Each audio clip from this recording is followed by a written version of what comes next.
Case પરત ખેંચવા મુદ્દે ભાજપ ધારાસભ્ય હાર્દિક પટેલે સરકારનો માન્યો આભાર।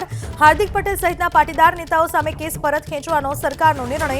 પાટીદાર નેતાઓ સામેના 14 કેસ પરત ખેંચવાનો કરાયો છે નિર્ણય। કેસ પરત ખેંચવાના નિર્ણય મુદ્દે હાર્દિક પટેલે સરકારનો માન્યો આભાર। જો કે સરકારે આ બાબતે હજી અધિકૃત રીતે જાહેરાત નથી કરી। माननीय भूपेन्द्रभाई सरकारे जे आंदोलन दरमियान राजद्रोह सहितना जे केसो हता एवा 14 केसो पाछा खेंचवानो हाल निर्णय कर्यो छे।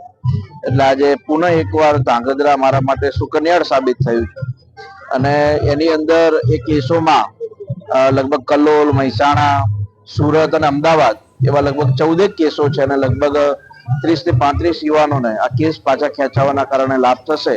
માનનીય ભૂપેન્દ્રભાઈની સરકારે જે આંદોલન દરમિયાન રાजद्रोह સહિતના જે કેસો હતા એવા 14 કેસો પાછા ખેંચવાનો હાલ નિર્ણય કર્યો છે।